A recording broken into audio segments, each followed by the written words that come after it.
ក្តៅសំបីតាលោកគ្រូនួនស្រយាក៏លន់មាត់ដោយចេញមកនិយាយយ៉ាងដូចនេះផងដែរសម្រាប់មហាព្រឹត្តិការណ៍ Extreme Fight of the Year ដែលហងមាសបានរៀបចំកាលពីពេលថ្មីជាការប៉ុណ្ណាដោយដែលបងប្អូនមហាជនហ្វេនអ្នកគាំទ្រគុណខ្មែរបានដឹងទាំងអស់គ្នាហើយសម្រាប់ការដែលរៀបចំនៅមហាព្រឹត្តិការណ៍ដ៏កក្រើកនិងធំសម្បើមមួយនាដើមឆ្នាំ2025ពីខាងស្ថានីយទូរទស្សន៍ហងមាស HD TV សហការជាមួយនឹងខាងទឹកពិសាកម្ពុជាព្រឹត្តិការណ៍ Extreme Fight of the Year ថ្ងៃ15ខែមីនាឆ្នាំ2025ដែលមានការដែលរៀបចំសរុបទាំងគូមិត្តភាពអន្តរជាតិនិងគូដណ្ដើមខ្សែក្រវ៉ាត់រហូតដល់ទៅ7គូឯណោះហើយក្នុងនោះគូប្រកួតដណ្ដើមខ្សែក្រវ៉ាត់មាន4គូនិងគូប្រកួតមិត្តភាពអន្តរជាតិមាន3គូហើយទាំង7គូនឹងគឺសុទ្ធសឹងតែល្អមើលតែម្ដងទន្ទឹមនឹងនេះផងដែរយើងងាកទៅកាន់គូប្រកួតដណ្ដើមខ្សែក្រវ៉ាត់វិញយើងឃើញហើយកីឡាករហាន់2គាត់ត្រូវការពារខ្សែក្រវ៉ាត់មាស Extreme របស់ខ្លួនជាមួយនឹងកីឡាករពេជ្រសុខីមហើយពេជ្រសុខីមគាត់ក៏ជាម្ចាស់ពានមាសដែលខាងហងមាសបានរៀបចំក្នុងការដែលសម្រិតសម្រាំងលេងបែបលក្ខណៈ Foreman Marathon ហើយពេជ្រសុខីមគាត់ក៏ឡើងមកធ្វើការដែលប៉ះជាមួយនឹងហាន់2ដើម្បីធ្វើការដែលប្រកួតដណ្ដើមខ្សែក្រវ៉ាត់ហើយយើងឃើញហើយជាក់ស្ដែងវាយ5ទឹកនឹងគឺមានទៅមានមកល្អមើលខ្លាំងមែនទែនចំពោះអ្នកទាំងពីរវាយដោយយកបេះដូងដាក់ចិត្តដាក់កាយមកហើយអញ្ចឹងបដូរផ្ដាច់លទ្ធផលចុងក្រោយគឺកីឡាករហាន់2គាត់អាចរក្សាខ្សែក្រវ៉ាត់មាស Extreme របស់ខ្លួនបានហើយចំពោះមួយគូទៀតបងប្អូនគឺបឺតសង្ឃឹមអ្នកលេងចិត្តសាស្ត្រប៉ះជាមួយនឹងកីឡាករមកពីខាងប្រទេសរុស្ស៊ីដែលជាលំដាប់ជើងខ្លាំងហើយការវាយយើងឃើញហើយទឹក1ទឹក2នឹងមានទៅមានមកគ្រាន់តែថាសម្រាប់កីឡាកររុស្ស៊ីគាត់ដេញតាមប្រមាញ់ទៅរុស្ស៊ីកីឡាករបឺតសង្ឃឹមគាត់ចាំកាត់ហើយអ្វីដែលជាលទ្ធផលទឹក3កីឡាកររុស្ស៊ីគាត់បុកខ្លាំងពេកជាហេតុធ្វើឲ្យបឺតសង្ឃឹមអ្នកលេងចិត្តសាស្ត្រគុណខ្មែររបស់យើងគឺគាត់រៀងស្ទើរកម្លាំងបងប្អូនអញ្ចឹងនៅពេលដែលយើងមានតែក្បាច់យើងមានតែបច្ចេកទេសគេដេញបុកទៅយើងអស់គឺគេសន្ធាប់យើងអត់មានអាវុធតគេទេបងប្អូនបានត្រឹមតែរងកិច្ចចុងក្រោយកិច្ចអត់ផុតកំដាប់ដៃរបស់គេនោះឡើយអញ្ចឹងក៏សន្លប់ត្រឹមទឹក3ហ្នឹងទៅហើយក៏បានរបូតខ្សែក្រវ៉ាត់ Extreme ទៅកាន់កីឡាករមកពីខាងប្រទេសរុស្ស៊ីហើយចំពោះមួយគូទៀតបងប្អូនគឺពេជ្រសម្បត្តិក្របីព្រៃមុខដែកប៉ះជាមួយនឹងកីឡាករលំដាប់ជើងខ្លាំងលេខ1ដែលជាម្ចាស់ខ្សែក្រវ៉ាត់ស្ថាប័នលំដាប់ថ្នាក់ពិភពលោក WBC 2ខ្សែអញ្ចឹងការប្រកួតជាក់ស្ដែងនៅលើសង្វៀនយើងឃើញថា5ទឹកនឹងគឺវាយអត់ដកដៃទេបងប្អូនវាយអត់ដកដៃទេហើយអ្វីដែលជាលទ្ធផល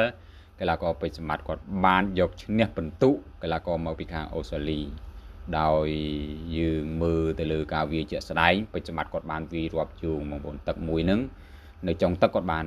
វាយឲ្យរាប់ម្ដងហើយនៅទឹក3ដើមទឹកគាត់បានវាយឲ្យរាប់ជាលើកទី2អញ្ចឹងការប្រកួតគឺមានទៅមានមកគ្រាន់ថាដល់ចុងទឹក5បងប្អូនពេជ្រសម្បត្តិគឺគាត់ស្ទើរសុះការវាយការចេញអាវុធរបស់គាត់គឺបានត្រឹមតែវាយខ្យល់ទេបងប្អូនយើងឃើញជាក់ស្ដែងហើយសម្រាប់កីឡាករអូស្ត្រាលីនឹងគឺគាត់ព្យាយាមចេញកែងច្រើនហើយវាចូលពេញទៅលើកីឡាករពេជ្រសម្បត្តិប៉ុន្តែយើងសរសើរពេជ្រសម្បត្តិរបស់យើងដែលស៊ូធន់តាន់អត់ទៅណាទេបងប្អូននៅឈ្មោះដើរចូល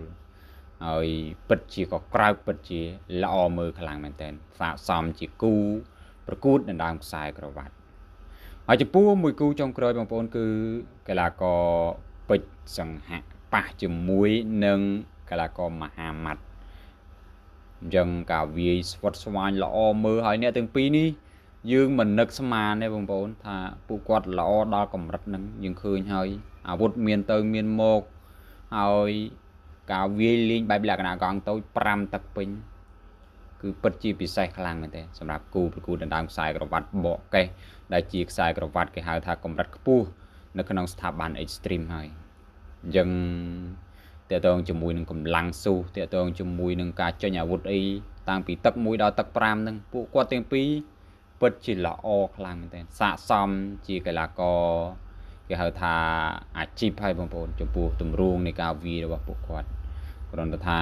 ពេជ្រសង្ហៈគាត់រៀងតូចមហាម៉ាត់គាត់ខ្ពស់ហើយធំធ្វើឲ្យពេជ្រសង្ហៈនឹងគាត់រៀងពិបាកក្នុងការដែរតោងវាយកីឡាករមហាម៉ាត់បន្តិចប៉ុន្តែបើយើងមើលអំពីគេហៅថាចង្វាក់នៃការចេញអាវុធក្បាច់បច្ចេកទេសតិចនិចអីគឺពួកគាត់ល្អដូចគ្នាបងប្អូនយើងសរសើរជាពិសេសគឺកម្លាំងស៊ូតែម្ដង5ទឹកពេញអត់មានខាងណាគេហៅថាត្រដាបត្រដួសទេអញ្ចឹងជំវិញតទៅជាមួយនឹងការប្រកួតនេះទៀតសោតតាំងតែពីគូមិត្តភាពអន្តរជាតិទាំង3គូនិងគូប្រកួតដណ្ដើមខ្សែក្រវ៉ាត់នឹងបើយើងនិយាយអំពីកម្រិតនៃសមត្ថភាពទាំងកីឡាករកម្ពុជានិងកីឡាករបរទេសអាចនិយាយបានថាការរៀបចំនឹងស៊ីសងគ្នាតែម្ដងបងប្អូនកម្រិតសមត្ថភាពស្មើគ្នាអញ្ចឹងវាយទៅគឺល្អមើលក៏ក្រើកធ្វើឲ្យអ្នកគាំទ្រនឹងពេញចិត្តខ្លាំងមែនតើដោយឡែកយើងបកទៅកាន់លោកគ្រូនួនសុរិយាវិញបន្ទាប់ពីឃើញការដែលរៀបចំនៅកម្មវិធីនេះក៏ក្រើកល្អមើលលោកក៏មិននៅស្ងៀមផងដែរក៏បានចេញមកធ្វើការដែលនិយាយយ៉ាងដូចនេះចំពោះព្រឹត្តិការណ៍ Extreme Fight of the Year កាលពីថ្ងៃទី15ខែមីនាឆ្នាំ2025កន្លងទៅលោកបានកោតសរសើរថាការរៀបចំចាប់គូកីឡាករគឺពិតជាល្អខ្លាំងណាស់ស័ក្តិសមជាមួយគ្នាទាំងសមត្ថភាពនិងរាងកាយស្មើគ្នាល្អមែនទែនហើយយ៉ាងណាលោកក៏បានបញ្ជាក់បន្ថែមពាក់ព័ន្ធជាមួយនឹងកីឡាករវិញសម្រាប់ការដែលសង្កេតរបស់លោកគឺការប្រកួត5ទឹករបស់កីឡាករពេជ្រសម្បត្តិនិងកីឡាករបឺតសង្ឃឹមកម្លាំងស៊ូរៀងខ្សោយរៀងស្ទើរអីអញ្ចឹងទៅហើយលោកក៏បានបន្តបន្ថែមទៀតថាចំពោះការដែលប្រកួតរបស់កីឡាករពេជ្រសង្ហៈនិងកីឡាករមហាម៉ាត់ពេជ្រសង្ហៈគឺពិតជាមានកម្លាំងពេញក្នុងការដែលវាយបាន5ទឹកហើយស៊ូក៏ល្អខ្លាំងណាស់ដែរអញ្ចឹងលោកកោតសរសើរសម្រាប់កីឡាករពេជ្រសង្ហៈចំពោះការប្រកួតរបស់គាត់ដែលគាត់បានវាយ៉ាងល្អហើយយ៉ាងណាមិញទៀតសោតដោយដែល admin បានបញ្ជាក់ខាងដើមអញ្ចឹងដោយសារតែសង្ហៈគាត់រៀងទៀបរៀងតូចជាងកីឡាករមហាម៉ាត់អញ្ចឹងជាហេតុធ្វើឲ្យគាត់ពិបាកក្នុងការដែលវាយទៅលើមហាម៉ាត់បន្តិចប៉ុន្តែយ៉ាងណាគូនឹងគឺនៅតែល្អមើលបងប្អូនទោះបីជាគេហៅថាម្នាក់ធំម្នាក់តូចក៏ពិតមែនប៉ុន្តែអ្វីដែលជាចំណុចគួរឲ្យកត់សម្គាល់គឺពួកគាត់វាយដោយដាក់បេះដូងវាយដោយអស់ពីចិត្តរៀងខ្លួន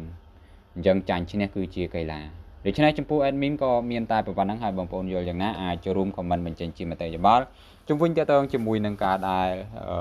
ចេញមកដោយលន់មាត់ពីសំណាក់លោកគ្រូនួនសុរិយាថាព្រឹត្តិការណ៍មួយនេះពិតជាអស្ចារ្យខ្លាំងមែនទែនសម្រាប់ការដែលរៀបចំទាំងសមត្ថភាពទាំងរាងកាយកម្ពស់កំពស់របស់កីឡាករគឺស៊ីគ្នាល្អណាស់